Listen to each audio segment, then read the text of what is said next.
G'day everybody, I'm Blair from A Breach of Silence and you're listening to Radio Riff, the Temple of Rock.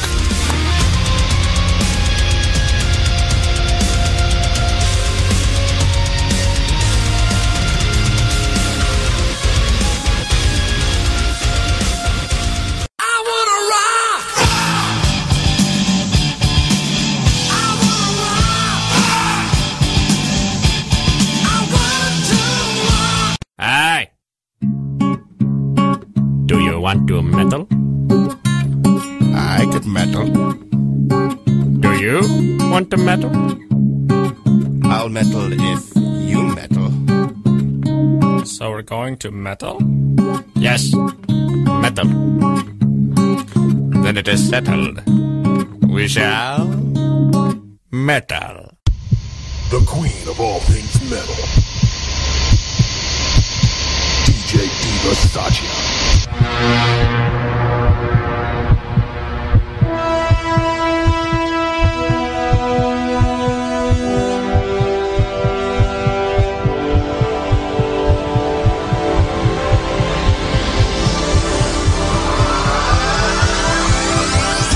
The following feature may contain references to sex, drugs and rock and roll.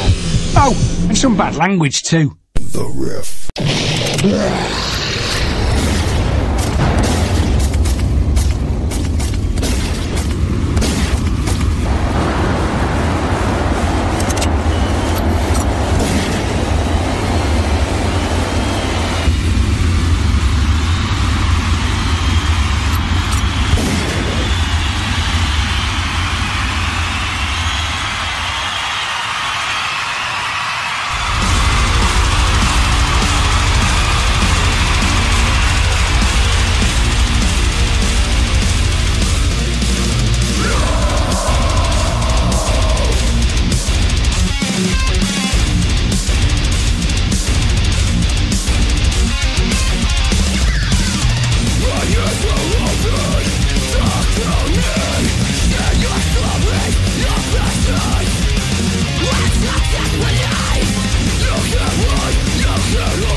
Hey people, welcome to Airway Smackdown. It's Thursday night. I am back in my usual chair down here in the basement bunker. Rio and I, this is DJ Diva Satya. Yes, I was not here last week. I haven't been with you guys for 2 weeks with very, very good reason. Last Thursday night, I headed my ass right up to Studio 7 in Seattle to talk to Rhys and Blair from Aussie Powercore band, A Breach of Silence. I'm going to be airing that interview in just a moment. You just had heard a snippet off their current album, The Darkest Road. Only been out just a very few weeks. That was Dead and Destroyed. My God, what a fantastic show I had that night. But yeah, hanging in the green room with those two guys, talking about their first time touring here in the United States. Great fun. I love those guys. Can't wait to see them again. We're going to air that in just a minute. Also, we got some music by their tour mates. They're on the Drowning Pool Unlucky 13 tour. I also had the pleasure that night of seeing Like a Storm, Red Tide Rising, and local favorites Unhaloed. Going to be hearing from all of those bands tonight, as well as my brand new releases. Going to definitely get in the local music news here in the South Sound, Washington State area.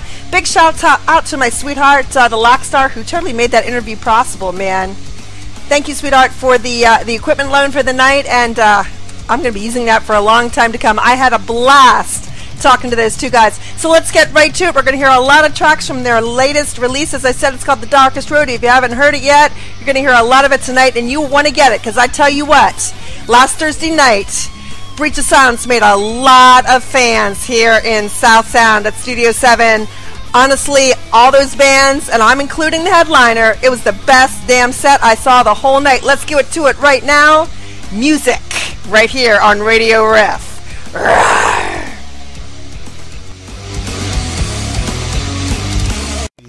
The heavies.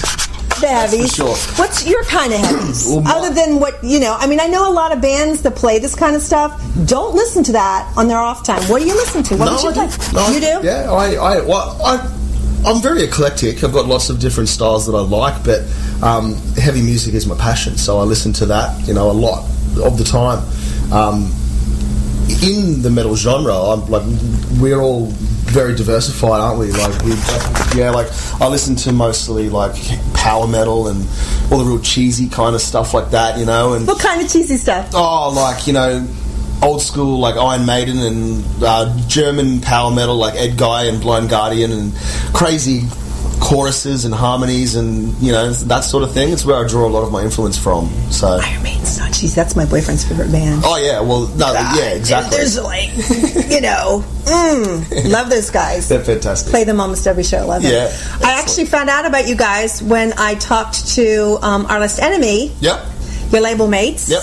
And I interviewed them. Actually, I talked to Oliver over the summer. Great dude. Yeah. Loved him and loved their band. Yep. And I was excited, really excited. Actually, it was Kenny Colgate that contacted me and said, you guys are going to be here. Get some VIP tickets. I'm like, okay. Yes. Head my ass up there. That's it. I worked all day today. I'm a teacher in my other life. Yep. Doing conferences with parents. I'm like, okay. 3 o'clock is it, because I got to beat it for Seattle, now. Yep. Whereabouts did you come from? I live in Tacoma, which is just an hour south of here. Not far at all. Yeah. Seattle's the 17th stop on a 26-date American tour. And how has the reception on this tour with Drowning Pool been? It's been fantastic. We've been absolutely blown away. There's just been so many things that have happened to us since being here that are so cool and awesome and just wouldn't happen back home. People coming up and just saying that they've listened to our albums for years, even though people back home would say that, but it's so cool to see people on the other side of the planet say the same things, and people singing our lyrics back when we sing, when we were playing on stage. That's one of my favourite parts of this tour so far, is having actually people across the other side of the world knowing the lyrics to the stuff that we were writing in our bedrooms at the beginning of the year. Yeah. You know what I mean? Which is really, really cool. Yeah, that's it. But we've found the reception really cool. Everybody's really, really nice. I don't know whether it's because of our accents or something like that, but everybody's really accommodating. They love us and we love them for that. It's really cool. We're really hot on Aussie accents. I'll tell you what. We actually have a DJ on our station from Queensland. Oh, sweet. That's where we're from. DJ Dave. DJ Dave. The Aussie Invasion. Nice. We do it every Saturday night. God, he just, every time he says fucka, all the girls just fall on the floor dying over him. He's hysterically funny, and it plays your kind of stuff. Ah, cool. So I'm going to hook him up for sure with your music. Can't wait. Okay, your second album. This is your sophomore album. Mm-hmm. And it's only been like a year since you released the last one. It was in 2013, or am I wrong about that? No, that's the date right. that I bet. How has the band changed for the second release versus the first? How it happened, right? The first album, we actually wrote that 2 years ago and released it independently. And then soon after that, we got signed to Eclipse Records and they re-released it officially. And so that's why it seems like it's been really sort of a short time, but for us it's been the proper full 2 years, between albums. So we've just been waiting to get the second album out, you know what I mean? And to you guys it's like, well, you just released the first one, so what are you doing? But sorry, the question was like, how's the second album how changed? is it different than the first? I mean, how is your sound changed? How is your band changed? Well, I can't speak for the first album. I wasn't actually on it, but I brought in a lot of my influences, and we experimented a lot while we were writing the second record, and that's, I guess, how it sounds a lot different. Me and Corey are just a little bit different in our influences, I think, and I just brought other elements from other styles of music into the metalcore Rhys game. Yeah. Rhys is a really good singer as well, so he I had a lot of fun playing with that when we were recording, you know what I mean? Because I sing as well. I sing on the album. I do the cleans, but it was really cool now because I can got someone that I can play off, like play off each other, and we can harmonise live and stuff like that. It puts another element into our sound. So that's you're right. The second album sounds a lot different to the first, but we think it's a step forward. That's always a step forward, in my opinion. I'm a trained singer myself, and my favorite thing to do is harmonise on the fly. Sweet. So I'm totally down with that too. Yeah. So we've been harmonising now live, and it's been really, really cool to be able to add that to our band. That's fabulous. Your Facebook states that you're huge first-person shooter fans. Yeah. So, what's your all-time favorite game? I can't even answer that. It's not a first-person shooting game. My favourite game is NBA. Playing NBA, really? But everyone has a few different games. My second one would be Call of Duty, and I'd say the rest of the boys like Call of Duty or Battlefield 4.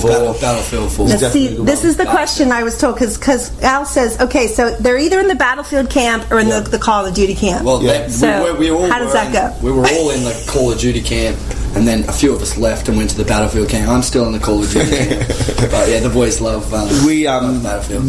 We're missing the biggest gamer, Cozzy, our guitarist, who's currently out sourcing a van for us to sleep in for the next 2 weeks.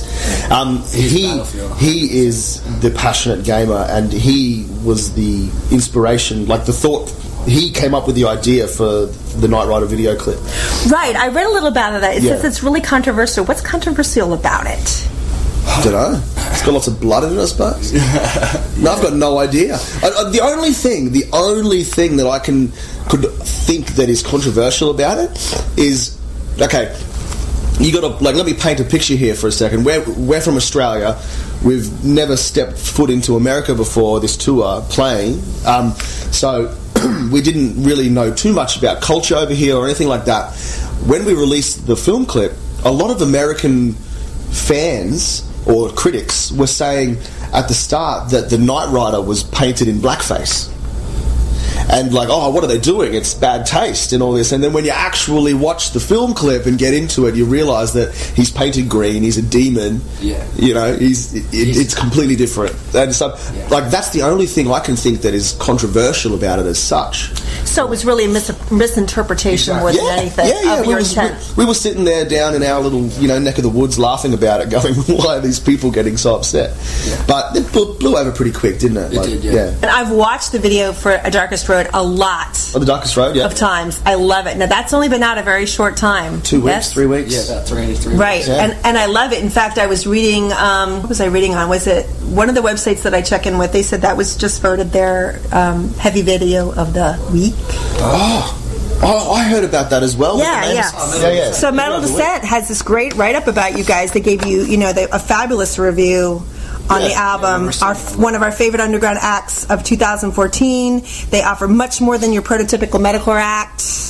And it says it was voted the top metal video of the week just beginning of October. That's awesome. Really we're getting a lot of great reception from that clip. It's only been out three weeks and it's got over 100,000 views so far. I saw that. Yeah. In fact, I just checked it again yesterday because I saw how many you had said on your Facebook page, and I thought, well, I wonder how many it has now. And it's like 109,000. Yeah. It's up to 112 or something like that. Which is fabulous. Not that we're counting, but it was 112. Not that we wake up every morning and refresh the page and see what it's up to. Yeah. Now this video was dedicated to a close friend of the band. Yeah, Dan. And he's been through one hell of a lot. Yeah. Tell us about, what his part in the video is, because that's him in the video, is it not? That's him in parts of the video, yeah. Right. Dan's a friend of ours that approached us a couple of years, last year, to play a charity show for him. He was raising money to come to America so that he could walk again. And basically, let me take it back a bit further. He was involved in a water slide accident the day before Christmas, I think, or on Christmas Day, something like that, out on his family's rural, country property west of Brisbane. And the water slide went into the water, right? So he's gone into the water, hit his head a really awkward way, fell to the bottom of the pool, right? And he's paralysed, quadriplegic, so he can't move. So he's awake. He didn't get knocked out or anything, but he can't move, right? And he was a bit of a joker, right? A bit of a larrikin, as we call him in Australia. And his parents and everybody thought he was playing around, you know what I mean? And it was the very last sort of second that, his last sort of breath of life, his old man jumped in the water, grabbed him, pulled him out, realised what's happened, and that's where it all started for the poor fella. And since then he's just been on a mission to walk again. Luckily his spinal cord isn't severed completely, so he's not, there is a glimmer of hope that he can train himself to walk again. And he did say that he was in that camp that he started feeling some movement in his muscle, which is a really good step in his leg. Yeah, in his leg. So he actually feel it, which is a really, really good for him. Yeah. So he's on the road to recovery. Yeah, that's it. He went to America. Yeah, for Project Walk, some facility here in the States that rehabilitates quadriplegics, specifically designed for people like Dan. And he got a lot of progress out of it. So I think we got a bit of the footage from the clip out of that while he was here. That's right. him. There is footage of him within the video, and that's what I figured. That's got to be the guy. Right? That's it. Of course. So that's what the video's about. The darkest road. You've got to take the darkest road to go where no one's been before.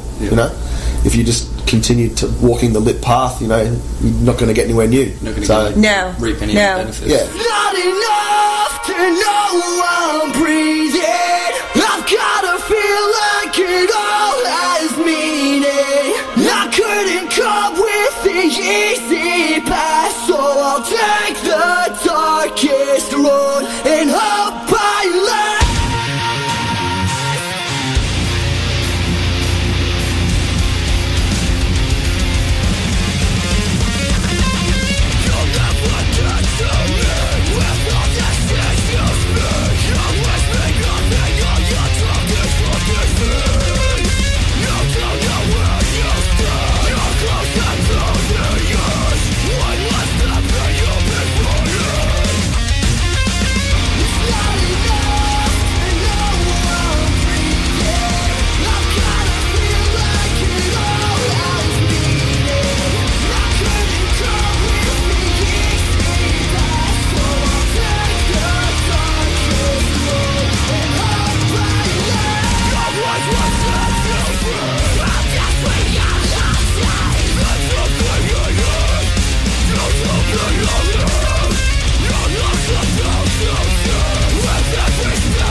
love the video. I love the video, and the track is amazing. But you know, listening to the whole album, which I've now done several times, it's very cohesive until you get to Immortal.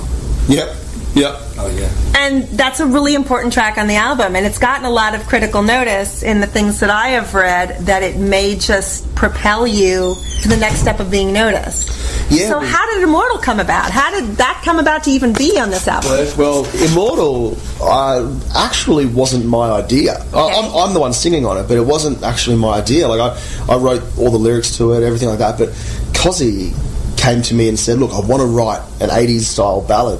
Like, I just think it'd break up the album, you know, and like I know you're going to like it, Blair. So I remember there was a point where you were like, we're not fucking doing that ballad song, and then he was like, no, we are. And by the time you got around to it, I think you really, really liked it. Yeah. And of course, you know, that's kind of like, I love that style of music anyway. Yeah. Like that's where I draw my influence from and put it into A Breach of Silence. So it was really cool and fun to write. Like, you know, I wrote that again. It's a bit of a somber sort of theme. My friend a long time ago, well, not too long ago, a few years ago, died of bowel cancer at 21, and the song isn't about him specifically. It's just about, it's like an anthem to, you know, like live every day like it's your last, because, you know, it will be one day. You know what I mean? So that's what that song's about, and as you said, like it breaks the album up, brings it into a different sort of style, you know, and then once the song's finished, we pump it back up, you know, back up to 11. You're going to play that tonight, right? No, we don't play that on this tour. Yeah, I'm sorry. Oh, I wanted to hear it. I wanted to hear it from the live perspective. Yeah, well, look, you will hear it live. Okay. This time around, because we started this tour a week after the album was out, we didn't think anybody was really going to know many of the songs or anything like that, and we didn't want to break into some soft, low-key sort of ballad when we wanted to keep the energy high, you know what I mean? Even though Immortal's energy is pretty high as well, but we feel like we just want everybody to know the song first. It's a very different speed. I mean, like you said, it's still high energy, but it's a very different speed and a very different presentation. Yeah, that's it. Exactly. But it's wonderful. Thank you. Love it. I love it. Thank you very much.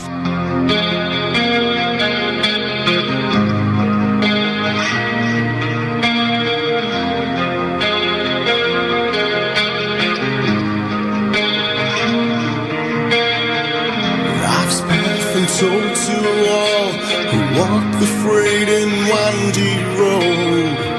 Ghosts from the past rise up to haunt their weak and empty soul.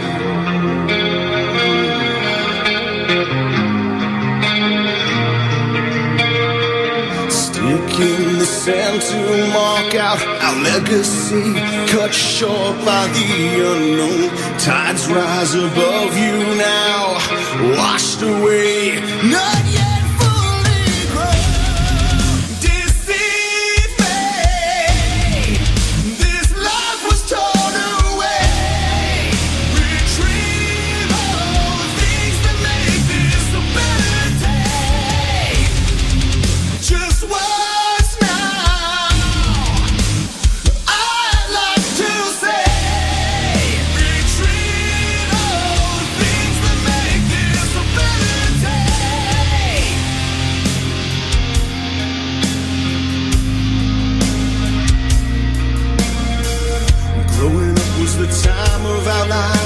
Every day we watched the world go by.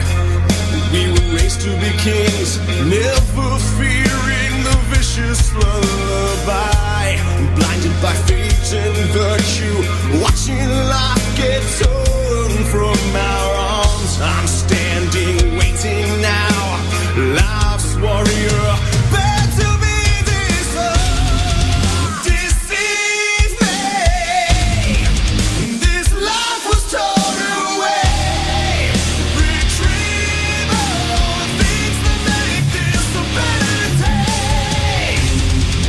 Just what's now? I'd like to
tale of sweet memories. What I'd give to have you back here, standing next to me. The unknown beast of fate, the vicious one cries out one last cry. I know you're watching me. The eagle soars until the last one dies. Deceive me. This life was torn away. Retrieve all the things that make this a better day. Just once now, I'd like to say.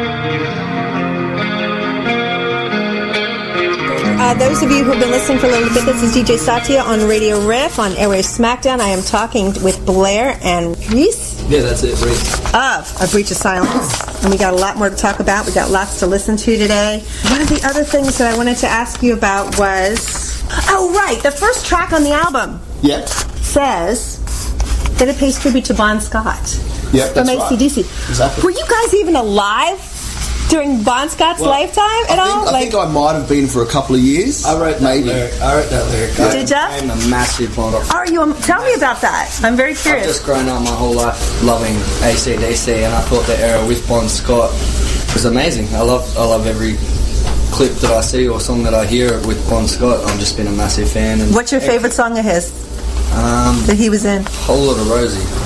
Oh, okay. So when I air this, I'll have to play that. Yeah, definitely. Oh, most definitely. Okay, cool. I've got a million there. Like, I can't even... That's just off the top of my head.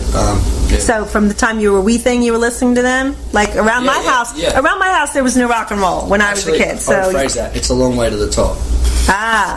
That's one of his best. Okay. I can dig that. I'll throw that one in there too. So I was just curious because he died in 1980. Yeah. That's a long time ago for you guys. Actually, I was born in 1989. I wasn't. I was gonna say I didn't think you were. So it's always interesting to me when people connect with a time in music when they weren't even here yet. I mean, I went through. I was classically trained, and I went through a whole classical phase in my life where all I wanted to listen to was art song from the 1700s and the 1800s, and the fact that I connected with that so deeply said a lot to me about music as a powerful thing all by itself. So the fact that you are such a huge Bon Scott fan, even though he was gone by the time you were even born, he's been immortalized through music. He has been exactly. Exactly. That's the point. My parents would play that stuff as I was a child growing up, so it was never absent from my life. It was always there. See, I think you're really lucky because, like I said, there was no rock and roll in my house when I was a kid, and that's something I learned later, much later in life. What else did you listen to when you were a kid besides AC/DC? Growing up from my parents' music, my mum loves Elvis, so I listened to a lot of Elvis. My dad loves Fleetwood Mac, so I listened to a lot of that early rock. I love Stevie Nicks. That's one of my favorites. Fleetwood Mac's going to be down at the Tacoma Dome in about a week. Oh, really? I think I'm going to go. We're always missing these bands. Drive back. So Kiss was... You got to come back, man. You got to come back to town, man. Definitely. Will you get any time to check Seattle while you're here? Or do you have to be right out of town? No, like we were talking just before the interview started, we've been having some hectic van troubles the last couple of weeks, and we were going to have a day off in Seattle yesterday, and that wasn't going to be the case now because we had to go to Portland to get the van sorted with a specific company down there, and then we drove up to Seattle today, and tonight we drive to Spokane. So you went from Boise to Portland. Yeah. I'm trying to think how you would do that because, to get from Boise to here, you'd go across the 90 and you'd go through all that crazy desert mountainy we did that, and then we sort of went down through the bottom there. That's a haul. I've driven across the state of Washington. That is a freaking... And it's like 3 different planets. It's like here you're in the rainforest over here. Over there it's like desert and tumbleweeds were hitting me in the face. It was like I was in, I don't know, Arizona, whatever. It's bizarre in this state. We've been finding driving through this beautiful country is just amazing. In Australia it's just hot. And desert, unless you're on the coast, and then it's rainforesty and mountains. Bushes. But here we drove from Colorado, right, like Grand Junction. We played a show. Then we went to Salt Lake City, and then to Vegas, and all of a sudden it's desert, and it's like it's cool. It's really cool. It's just it blows our mind because we're not from here. 6 ago, there were mountains. Yeah. Like 8 hours ago, you could ski and you could die of hypothermia. Yeah. Now you're going to get sunburnt and going to die of rattlesnakes and dehydration. Yeah. You know, it's like wow. Yeah, it's cool. And here you are. So you said this is your first American tour, but this is the first time you've both been to America. Period. No. Well, just put my first time in America. Yeah.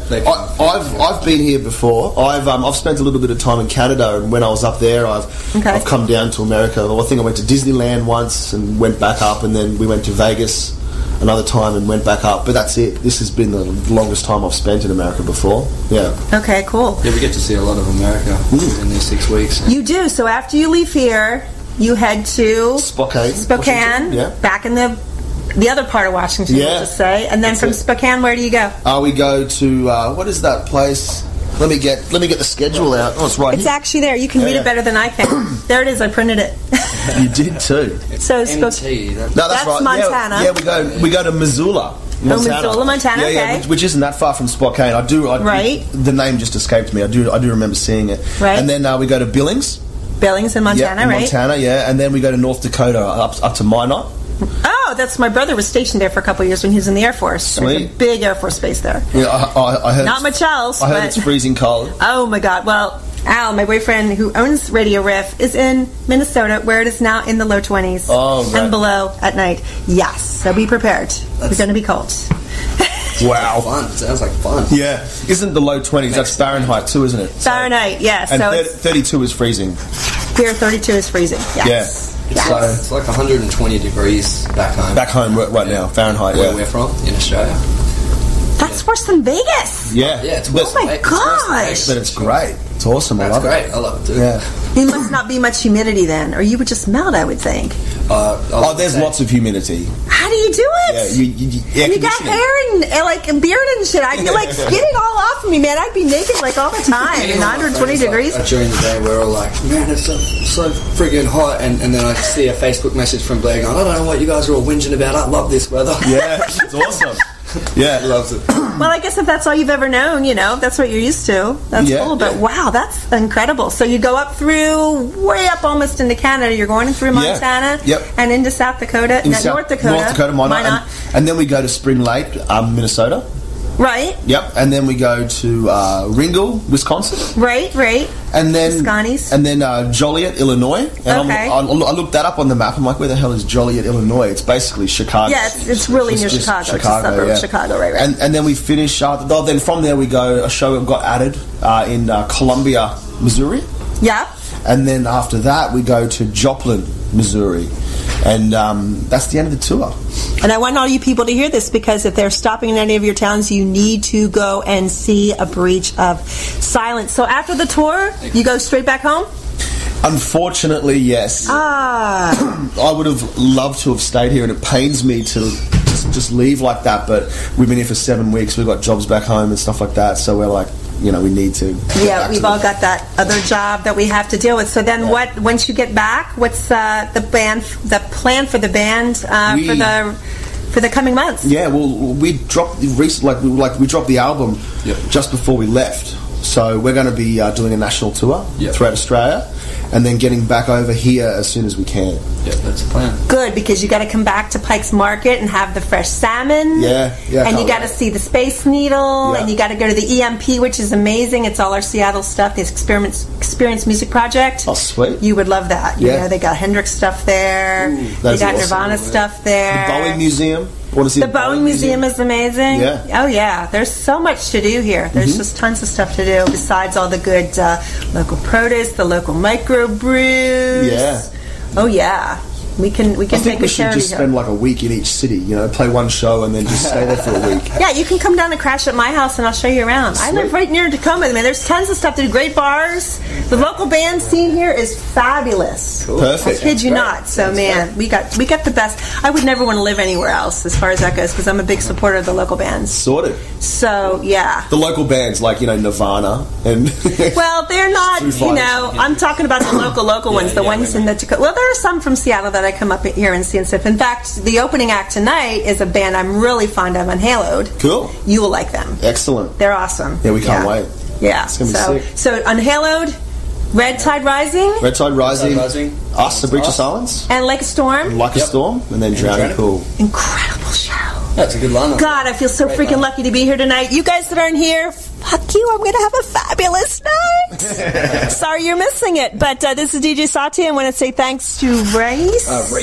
Rhys. That's the one. Say it, Rhys. Rhys. There you go. And Blair. And Blair. I can't say it like him, but I can try to. From A Breach of Silence, thanks to you guys. Big shout out to Kenny and Chris from Eclipse for hooking me up with these guys. I love you both. Thank you for all the emails. Thank you for all the support of the station. And rock on, you guys. Yeah. Thank you. Woo.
out there. Sang it at the top of my lungs at that show when they put on Vultures. Yeah, this is DJ Diva Satya, and that was my interview with Rhys and Blair of Breach of Silence. God, thanks again, guys. You know, I heard that they're at the Mall of America today, being little boys riding the rides and having a good time with Red Tide Rising.